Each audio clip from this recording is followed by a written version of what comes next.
Okay, well, this is what I have working so far. I'm going to give you close-up pictures of the cam in a little bit here. So the seconds bit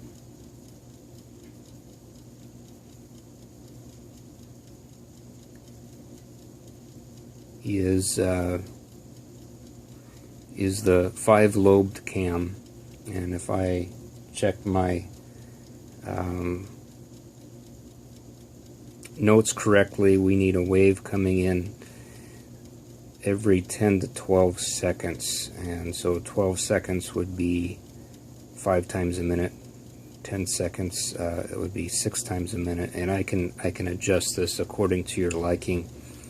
Really doesn't matter.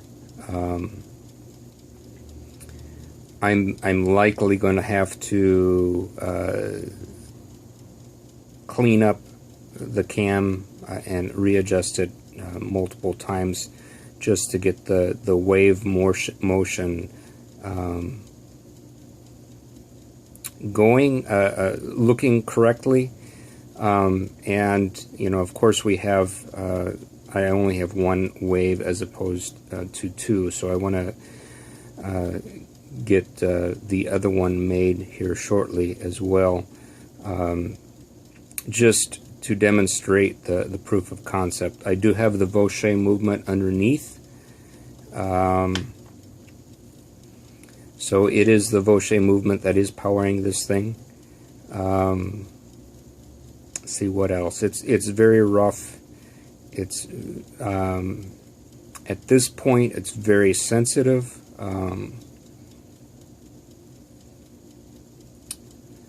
And it will be interesting to see whether it will have enough strength to power 2 waves. I'm hopeful that it will, but we're going to be really close to the power limits of this. I made the wave there out of the titanium you sent me. So far, let me get a pointer here. So far, the only thing I've jeweled is the arbor on which the wave pivots, both top and bottom jewel. Some of the potential jeweling that I could do to help decrease friction is the actual pivot point of the intermediate lever. So this point right here that I'm pointing to, as well as there is the possibility of jeweling the very tip of that lever.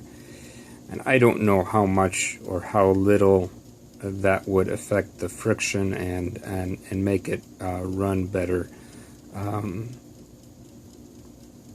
We might want to consider skeletonizing the wave just to make it lighter. The lighter the better, especially since we're going to be running 2. I just finished up this bridge, this part this morning, and so the next time I spend some time on this, I will be making the second waves. Of course, this is totally out of adjustment. It should be coming all the way down here and going so far up that it doesn't cover up the center hole, which is where the hands come out at. But eventually I'm going to make a new dial too, just to have this. This is the one that you sent me, and so having it come out the bottom and over the seashore here is kind of the portion, and then going back under and hiding it is the concept. So I'm going to have to reshape this and reshape the other one. But I would like to make another dial, and I'll just make a simple one out of brass that also encompasses the sky, because once we have the 2 waves going, then I'm going to want to incorporate the sky. And so I figure that the dial will have to cover all of this except the portion where the sky disk is showing. And so there's going to be a cutout in the center where the hands pop up and where the sky disk comes out. It is showing sky and cloud disk. So that's what I have so far. It works. Proof of concept for one wave. Also, there's another aspect here. This piece is laying level, and will it have the power to do it if I take this and turn it upright? Take the movement and turn it upright with the wave, with the weight of the wave. And even if I turn it this way, will that screw things up? Will the waves go back and forth, or will they just drop because of their weight and disengage the cam altogether? A lot of questions that need to be asked. It's trial and error. Pushing the tip of that intermediate lever back to engage with the cam is a little spring, which you'll see in the close-up picture. I'm using the lightest spring that I have, just because too much strength on this lever pushing it back against that will stop that cam, which is the second wheel disc. It will stop it completely. I learned that already. That's why I'm kind of curious to see whether it will have the power to move two of them, two waves. My first iteration of this cam was a simple pentagon with sharp corners, and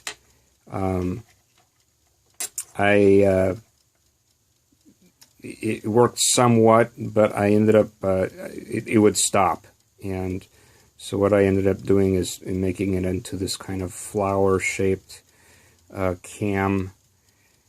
I'm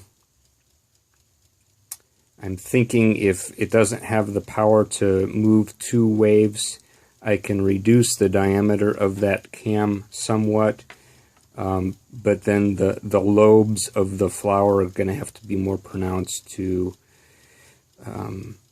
move the wave the distance than we need it to. Also, I can determine the distance this thing goes back and forth by the ratio of what this lever moves versus where it interacts with the wave. So if it's further on down here, it will move less. If it's closer to this pivot point, it will move more. And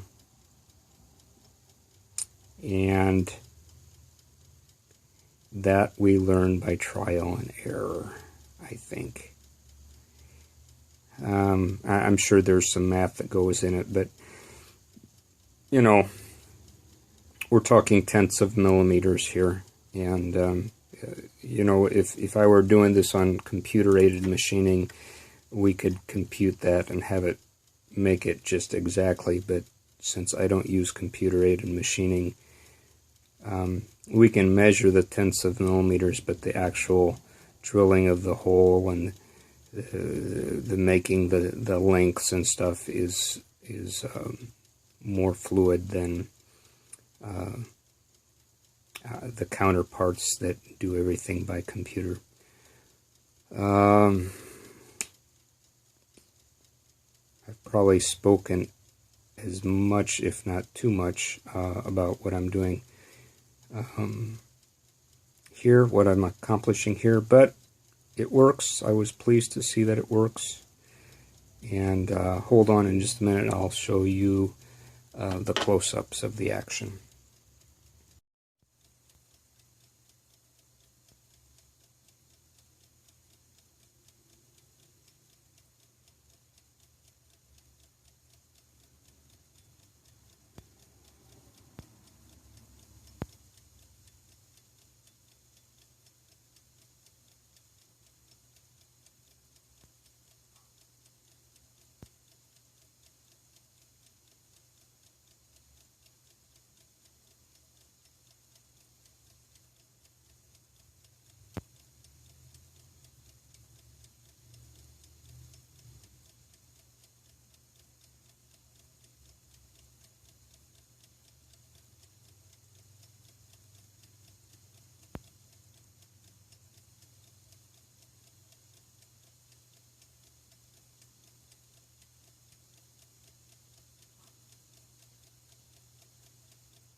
Sorry for the bad picture, bad photo imaging.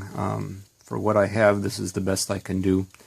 We're looking through a microscope, and so what I'm using there actually is just for proof of concept is an old roller table from a wristwatch with the roller jewel. It looks very messy there, but the jewel traditionally is shellacked into the roller table. Let me see if I can get this between the microscope and the auto focus. We may have a problem. But basically,